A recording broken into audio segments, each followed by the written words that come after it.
Hello, I'm Susan Howard with the End Story chapter of the DAR, and I'm here today with fellow members Elida Muska, our Regent, and Carol Schwank, our Vice Presidents General of the National Society of the Daughters of the American Revolution.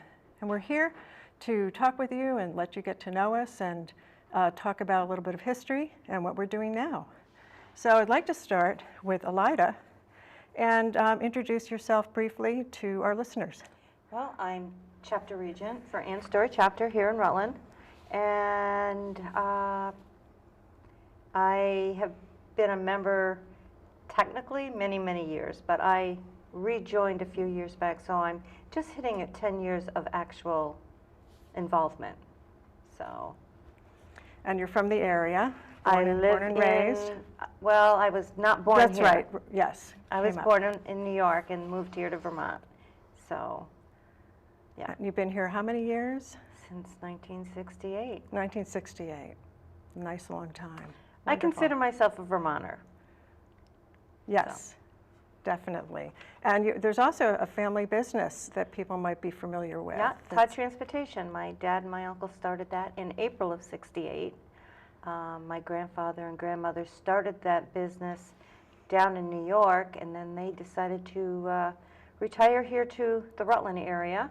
At which time, all of us moved up here, all 14 of us, I believe it was. Wow. Within 3 weeks' time. So, yeah. And my grandmother was very involved with the DAR, so. Yeah, she was. Tell our audience what, she was very busy and active. Well, she started out as a member down on Long Island. And then when we moved here to Vermont, she quickly transferred into End Story. Got quite involved. She was chapter regent, and then she went on to be state regent, and then she went on to be VPG, which is Vermont President General. Wonderful. For national. And what was her name again? For Berle Todd was Berle her Todd. name. Elida Burr Todd was her full name. Wonderful, yes. And you show me some really neat pictures Yep. of her. And she's someone who I think we all would have liked to have met. Oh, she'd be very proud of you. Yes, she being would. so involved right now. That's Yep. wonderful. And thank you. Carol, Good morning. how are you? I'm doing well, thank you. I have been a member of the DAR for about 18 years now. My joining it was sort of a fluke.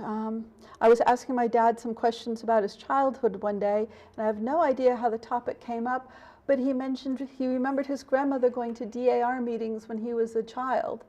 And I was about 50 years old, and I was blown away that I could just possibly be finding that out at this point. So it intrigued me. I went home and I went on the national website and put in that I was interested. We were living in Indiana at the time, and somebody reached out to me, met me, and helped me with my application. And within about a year of that, with my husband's passing away, I decided it was time to come home to Rutland. I was born here, grew up here. Matter of fact, when I was doing the genealogy to put my paperwork together to join the DAR, I found out my family had been in Rutland County since 1770. I had no idea that my family was among the founding fathers of the outlying town. So that was pretty interesting and neat. And DAR became a great device for the transition of the move. I went into the Vermont website and contacted the state registrar and said I'm a member and I'm looking for a chapter. And she steered me to the End Story chapter. So I've been a member here ever since. And been very busy. And yeah, I have served as the chapter's regent.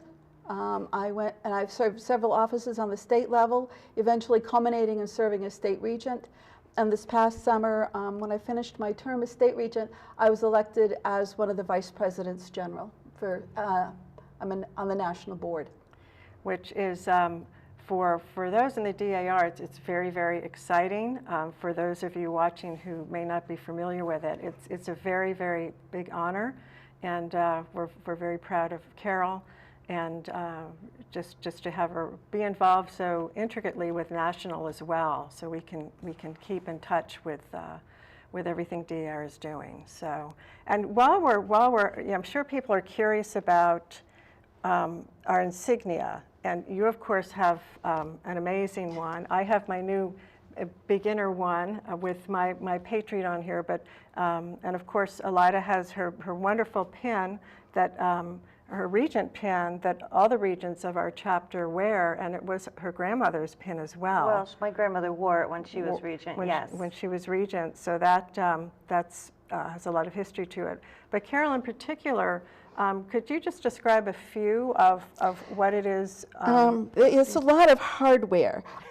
These pins here, I have one for each of the proven patriots I descend from. Okay. So I have been busy with paperwork. When you come from Vermont in one county for that many years, everybody knows everybody else, and so a lot of these men are somehow interrelated, but I could prove service by all of them.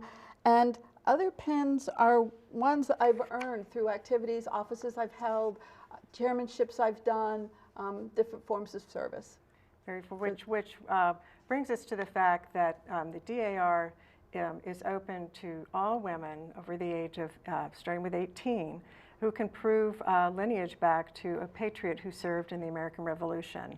And it's some of the paperwork takes a while, and some of it, if your mother or grandmother, great aunt, great great grandmother was in, you just prove your link to that individual, and it goes a little bit quicker. For me, my patriot, the last person who had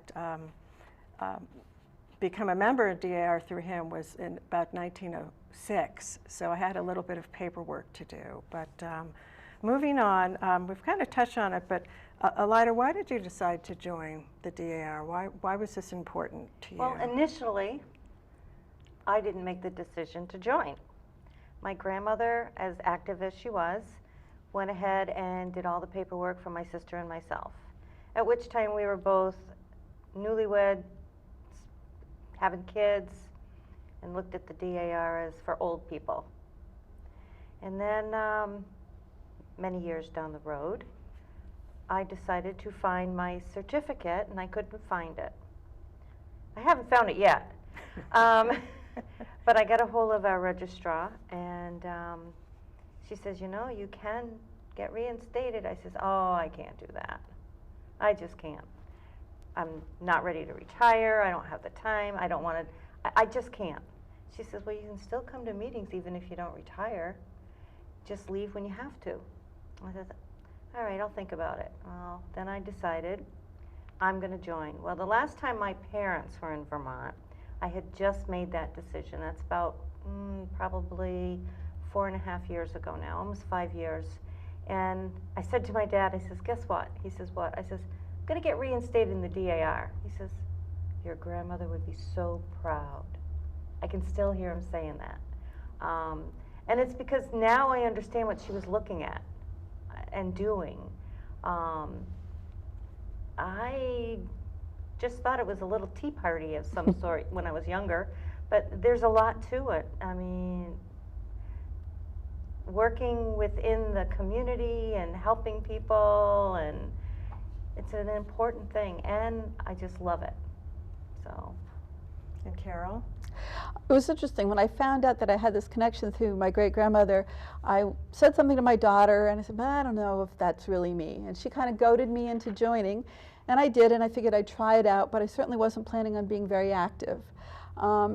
And I went to the first couple of meetings. I met the most interesting, dynamic women, and I just knew I wanted to spend more time with them. So what do I have to do? Give me a job, give me a committee. However, can I hang out with you? And it's really been rewarding for me since then. The more I got involved, the more I realized what DAR accomplished, what they were involved in, and I embraced that. I thought it was very important. And at the end of the day, I think it's a small way for me to give back to the community that raised me. So it's important to me. That's wonderful. That's how I feel as well, both of many different things of what you both said. And from many other members, that's what I hear as well. I've met some amazing women in the last 4, almost 5 years now. Amazing. And they're all right here amongst us. Yeah. Yeah. And then even the ones that you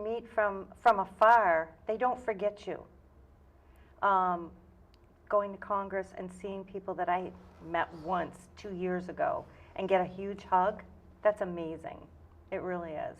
It's It's wonderful. one big family. It's very genuine, too. Yes. It's very genuine Definitely. and unique. Yes. Unique.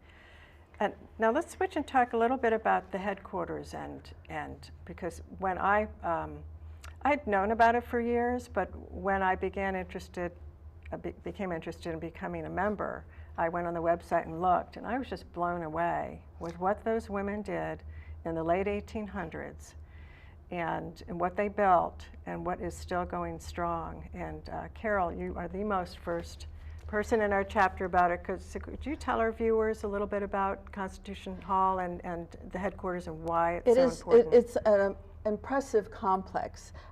Let me start off by saying it is the largest piece of property in the world owned entirely by women. We own an entire block of downtown DC. And the interesting story behind that is when the 4 women who founded DAR decided we needed a headquarters, they went looking for land in DC and bought a piece, and the salesman thought the joke was on the women because it was a piece of swampland, kind of not in the best area, and good. We made some money off of these ladies because they don't know any better. And now it's a huge complex. There's 3 different buildings. There's Memorial Continental Hall, there's Constitution Hall, and there's an administration building connecting them both. And one of the founders, when they set out on this plan, said we must build a house beautiful. And they did. It's all constructed out of Vermont marble, which is an item to be very proud of when you're visiting the headquarters. It is the largest venue in DC. So not only is it our headquarters and offices and hosts our annual summer meeting, but Jeopardy has been filmed there. They've used some of the exterior shots for West Wing, Scandal, anything that involves needing something impressive looking. And they host TV programs as well. I remember watching the Gershwin Awards when Billy Joel was honored. And it was interesting to watch the hall for a Hollywood production as opposed to how we use it. But it's a beautiful piece of real estate. And we take care of that. It's 100% maintained and taken care of with members. Yes, funds. by members. Always has been. It's Yes, never support. been a government-funded Never. property. Oh, no, never. And I think that's something that the women over, a very long time have prided themselves with. Yes, Yes. It's a beautiful complex. Not only is it this huge auditorium venue, we have a museum. The DAR Museum is housed there. And part of that are rooms tucked around the complex called period rooms. And they're beautiful. They're historically accurate for whatever time period that state has chosen to reflect. Vermont has a room in a very interesting location, very sought after location, because we're right next to the DAR library, which is also housed there. The Vermont room is set up to reflect an 1840s quilting bee. So there's a huge loom in it and period furniture from Vermont at that time. And on the staff down there, correct me if I'm wrong, we have textile specialists, and we have a huge investment with a staff of historians and preservationists and curators. Yes. And also in part of the complex as well, that is open to the public to go do genealogical research, yes, correct? The library, there's a huge library. I think it's ranked 3rd in the country for genealogy with a full-time staff. And it is free and open to the public. Wonderful. And you're encouraged to come in and visit us. And that's whether you can do your family research. There's no pressure on you if you go to do that to be joining DAR. No, it's just open. It's just a public service that has always been open to the public, as far as I could tell. So I thought that was one of the factors too when I decided to move forward in joining, that it is not a closed group, that it's very much open and public. That's one of the public services for people to connect with genealogical information. And now let's switch quickly to our local chapter and a little bit of history about that. And Elida, we have some things that I know we can refer to. There's a lot of history that we're not going to get into today, maybe do that in a separate segment. But Elida, maybe we'll just quickly go over our founding and when we started and the dates. And Okay, well, we were organized May 20th of 1893, and we received our charter in January of 1894. Ann Story chapter is one of 13 chapters within the state of Vermont. The name Ann Story, it honors the Revolutionary War patriot named Ann Story. She aided the Green Mountain Boys during the Revolutionary War, and she was born in Connecticut. She wasn't born here. Her family and she moved here to central Vermont area in the search of a better life. And after being widowed, she chose to remain in the wilderness with her 5 young children. So there is a statue downtown Rutland that was put there last October, I think it was. October, yes. And our chapter went there when they unveiled it. It's a beautiful one if you ever get a chance to get and see that through Rutland. Yeah, I'll note here it was designed by Amanda Sisk, carved by Evan Morse and Taylor Apostol, and the descendants of Evelyn Gammons Costello sponsored it. Its cost in her honor. And yeah, it's a beautiful part of the statue series in downtown Rutland. I think that was like the second one that was unveiled. I think so, and there are more to come. There's quite a few more that have come out since, but yes, that one is just, it's amazing. It is amazing. They really captured it. And then we also have the Green Mountain Boy up off of, is it North or South Main Street? I guess that's considered North Main Street. Mm-hmm. That Ann Story had a lot to do with that being there. It took them many years to raise the money for that statue. Many years. And yeah, we just had, I think it was 4 years ago, we rededicated it for, do you remember how many years that was for? 100 years. That was the 100-year one. It was dedicated in 1915 originally. It took the chapter 25 years of fundraising to be able to afford it. And Right. They were responsible for it and gave it to the city of Rutland. Wonderful. I think what might be maybe in a subsequent program we do talk specifically about how the Ann Story chapter has worked with historical assets in the area, everything from road markers, and it's for those people who are really interested in that. I think maybe a separate whole program on that with some pictures and locations for those interested could go and see the different sites. There's so much we couldn't fit it into our introductory program here today. But one of the important things that's important to all the chapters in Vermont is the John Strong Mansion, which I was unaware of until not having grown up here, but totally blown away with when I first went there. And Carol, you've been very active in that. Yes. Could you tell us about the John Strong Mansion in Addison? It's a very impressive edifice. It was a, excuse me, the objectives of DAR are historic preservation, education, and patriotism. And our ownership of the John Strong Mansion certainly addresses basically all three of those in some way or other. This was a mansion built in 1796 by General John Strong, who had served in the Addison area during the Revolutionary War. And after the war, in the 1790s, he had acquired enough wealth to build a new home. When he had settled here, it was originally at Chimney Point, which of course was burned during Burgoyne's march south.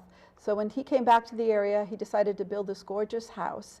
It was completed in 1796. It's a brick federal mansion with a Georgian floor plan. One of the things that always strikes me as totally amazing is that it was purchased by the Vermont State Society of DAR in 1934 by a group of women. And it has to be, excuse me, interesting that financial times were difficult then, and yet the women had the foresight to go out and buy this mansion, and we've been slowly renovating it ever since, always working on preservation. We've had some fantastic curators in the past. Everything in the mansion is historically appropriate to the 5 generations in which the Strong family lived there. It's a beautiful piece of architecture, and I strongly recommend visiting it. It is open during the summer. The daughters staff it on weekends during the summer from Memorial Day to Labor Day, and it's open to the public for tours. It's wonderful, and we actually have meetings there as well in the summer, our pilgrimage, and it is be a lot of long-time love and care to maintain it. It's absolutely beautiful and real source of pride. And those women, Yes. I often think of that back in the 30s during the Depression, to have had the foresight and the stamina during that stressful time to acquire that property. And it's my understanding that the bulk of the land that surrounded it, a few hundred acres, are part of the DAR State Park that the state Correct. of Vermont owns. So at that time, is that when they made the donation of land? No, we bought the whole parcel in 1934, Oh, and I forget when we sold part of it to the state. But one of the reasons we wanted that much land is in the 1930s, the DAR had started a strong conservation movement, and a lot of states, societies they were called penny pine forests, and they were trying to reforest the different states across the country, and again, part of a conservation effort.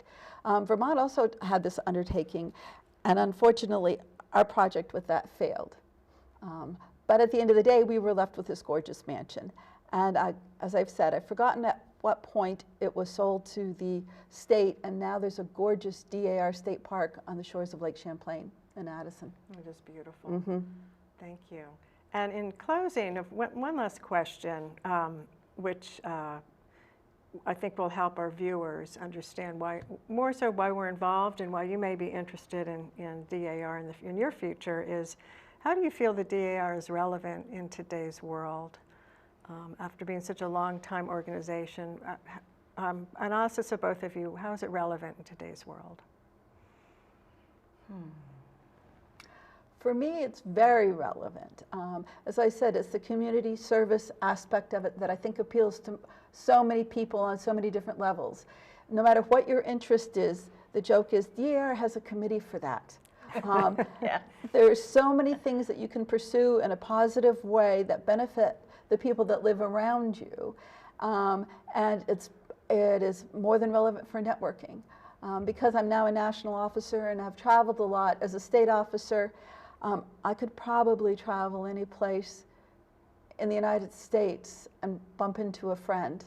I moved my daughter down to Emory University for grad school a couple of years ago, and it took 10 states to get there. And as we were crossing state borders, I was rattling off the names of people I knew in each one. And she goes, "Okay, now you're just getting obnoxious." So it's a very meaningful way for women to come together, to serve their communities, to network among themselves, to mentor the next generation of women coming after us, and students in general, because of all of our education pursuits. I'm right there with her. We need to be out there in the public right here, though, locally. We need to, and we do things for the community. We donate to veterans. We attend naturalization ceremonies. We have our great contest, our contest in the Good schools. Citizenship Yeah. Award. Otherwise, nobody knows we're here. Well, we're trying to improve upon that, and I think whether you are interested in your family history and you want to have us help you take a look into that to see if you have a patriot, our contact information will be at the end of this short video.